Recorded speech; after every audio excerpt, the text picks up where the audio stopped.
How the Midwest slipped away from Dems. For 2 decades, Democrats relied on a seemingly impregnable blue wall in presidential elections. The 18 states plus the District of Columbia that voted for a Democratic presidential nominee in 6 consecutive elections afforded the party 90% of the electoral votes needed to win the White House. Successive Republican campaigns tried and failed to make inroads into that wall, but repeatedly fell short. Even George W. Bush couldn't break through in any of the states. Then, last November, 3 big Midwestern bricks came tumbling down. Donald Trump won Michigan by 11,000 votes, Wisconsin by 23,000 votes and Pennsylvania by 44,000 votes. Trump even came within 45,000 votes of winning Minnesota, a state that hasn't voted for a Republican presidential candidate since 1972, the longest such Democratic streak in the nation. The Democratic collapse in the upper Midwest was no Republican tsunami, a one-time fluke disaster from which the party would easily rebuild. Instead,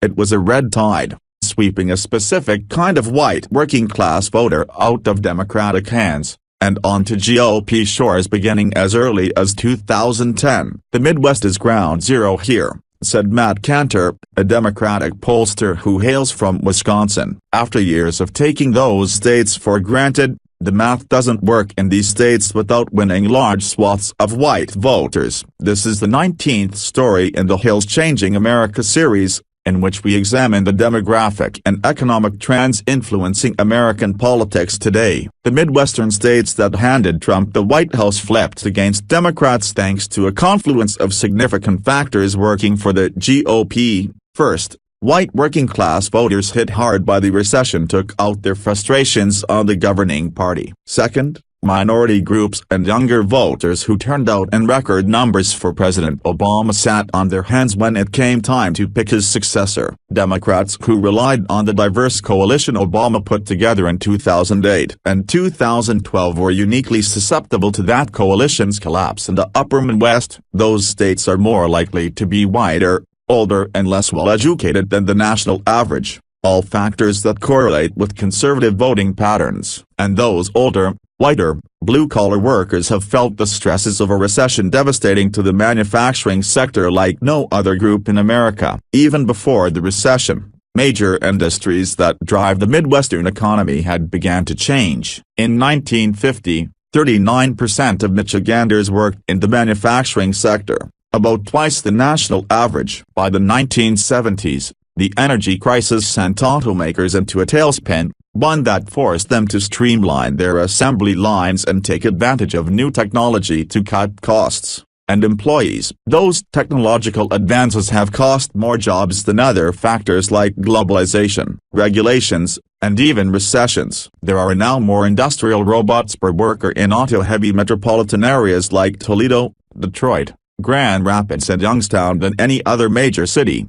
according to an analysis by the Brookings Institution's Metropolitan Policy Program. Automation is likely to cost many thousands more jobs in the future. The nation's 3 largest automakers are investing more than $21 billion on plant renovation, which likely means more robots and fewer jobs down the line. Mining in northern counties in Minnesota, Wisconsin and Michigan's Upper Peninsula has followed a similar path of technological innovation and economic decline. We really did have thriving industrial economies from Buffalo and Pittsburgh in the East to St. Louis, said Reynolds Farley, a professor emeritus of sociology at the University of Michigan's Gerald R. Ford School of Public Policy. Many of those jobs can be, and have been, automated. Even the farming sector that employed so many thousands of Midwesterners, and which largely survived the global recession thanks to high commodity prices, has gone through an automation revolution. Ag as a whole has really come on some tough times again. Prices are down,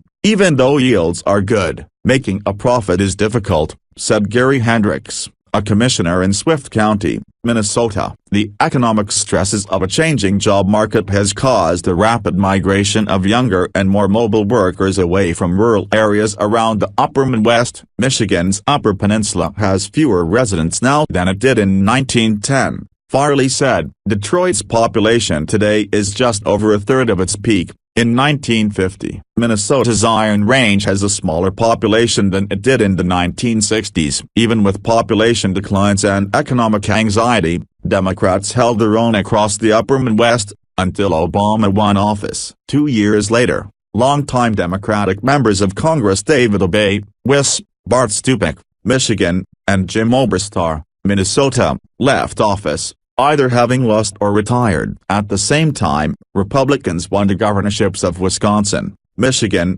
Iowa, Ohio and Pennsylvania. In 2016, white working-class voters abandoned Democrats at a greater rate in those states than anywhere else in the country, according to Robert Griffin, a demographer at the Center for American Progress and the George Washington University. That shift took a deep political toll on Democrats. In 2012, Barack Obama won 167 counties in Illinois, Indiana, Iowa, Michigan, Minnesota, Ohio and Wisconsin. In 2016, Donald Trump won 110 of those counties. Democrats were also stung by their inability to turn out core voters who gave Obama such a boost in 2008 and 2012. African American turnout plunged by 12% in Ohio and by 34% in Wisconsin. Turnout among those between the ages of 18 and 29 dropped by more than a quarter in Wisconsin, and by a fifth in Ohio, according to an analysis compiled by the Democratic data analytics expert Tom Bonnier. In Michigan, the Brookings Institution demographer William Frey found African American turnout fell by 2 percentage points. Even that smaller decline cost Clinton. She received 519,000 votes in Wayne County, the heavily African American home of Detroit. 4 years ago, Obama won 595,000 votes there. The 74,000 missing votes were almost 7 times greater than Trump's winning statewide margin. Similarly, Obama won 45,000 more votes than Clinton did in Milwaukee County, Wis, almost twice Trump's statewide margin there. The decline in minority and younger voter turnout has validated Republicans who suggested over the years that Obama's success was unique to his campaign, and that Democrats have yet to figure out how to inspire those voters absent the charismatic former president, said Tim Saylor, a Republican data analytics expert who has worked in the upper Midwest. There is such a thing as a presidential-only Democrat voter. Democrats just haven't figured out how to turn those voters out if Obama isn't on the ballot.